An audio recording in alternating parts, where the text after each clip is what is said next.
Good morning, good afternoon, good evening. Welcome to What's Up 249, I believe. I'm out continuing my training for two very specific things right now. But before I talk about that, do you remember this? No, you probably don't, because last time I came down here, it was a foot deep underwater, and it didn't work out too well for me.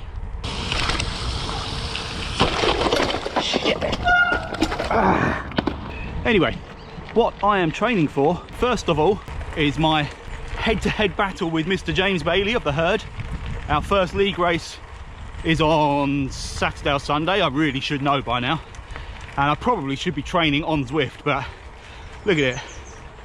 I'm up to date with work, there's no wind, sun's out, the ground's dry. Why wouldn't I come out? And also, I'm training for the Pickles 50 in real life ride, not a race. It's not a race, Pickles, over the South Downs on July the 4th. And from my previous off-road climbing experiences, it's very clear I need to get as much practice and exercise in as I can.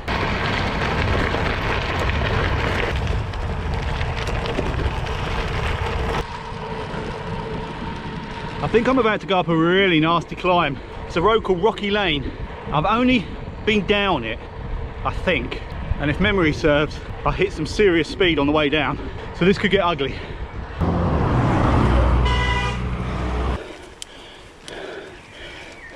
Well, it didn't go on for quite as long as I was expecting, but I have a feeling the worst is still to come as soon as I get to the off-road section.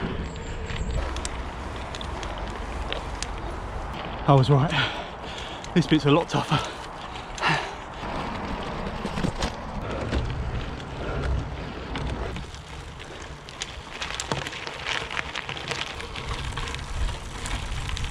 Although this is very much a point the bike in a direction and make it up as I go along kind of ride, there is a little bit of structure and thought that's gone into it. I am training for the South Downs Way trails, which is in the southeast of England. The trails I'm currently on are the North Downs trails in the southeast of England. So I figured, how different can they be?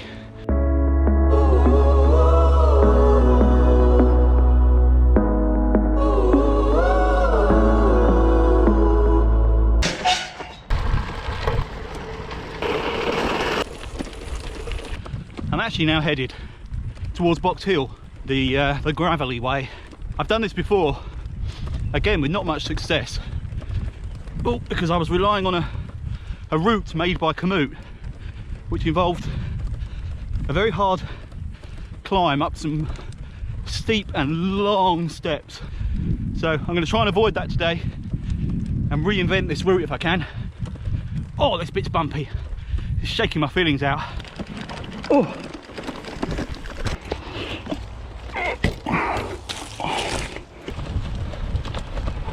I'm trying a footpath I've never seen before. I'm still kind of heading in the direction of Box Hill, but maybe going a little off track. But with my natural orienteering skills, I'm sure I'll be fine.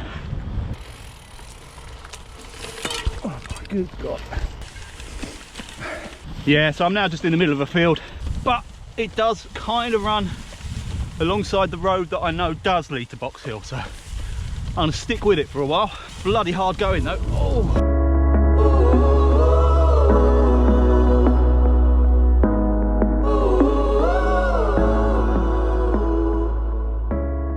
Headley Heath National Trust. I recognise that, which means I'm possibly going in the right direction. Horse riders and cyclists, please keep to the tracks waymarked blue. I can't see anything blue. I can either go down that one or that one. This one looks a little bit wider, so let's stick here, shall we? Right, this route that I have stumbled across is absolutely gorgeous. I just stopped by this little pond because I just had to do a live stream to the group just to show off where I was. It's just beautiful, and I think I'm proving to be a navigational god because I'm almost definitely still heading towards Box Hill. I have noticed that everybody else riding along here though is on full suspension mountain bike, and I'm starting to see why.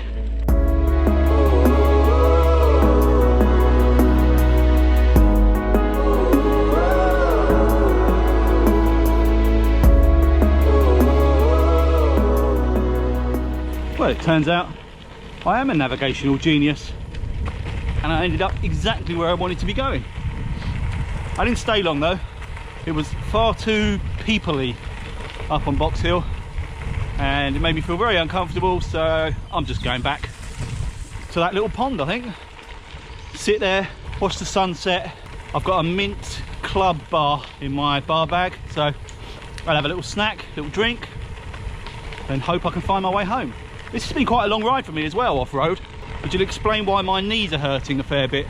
I have quickly discovered that every off-road kilometre feels like 3 or 4 kilometres on smooth tarmac.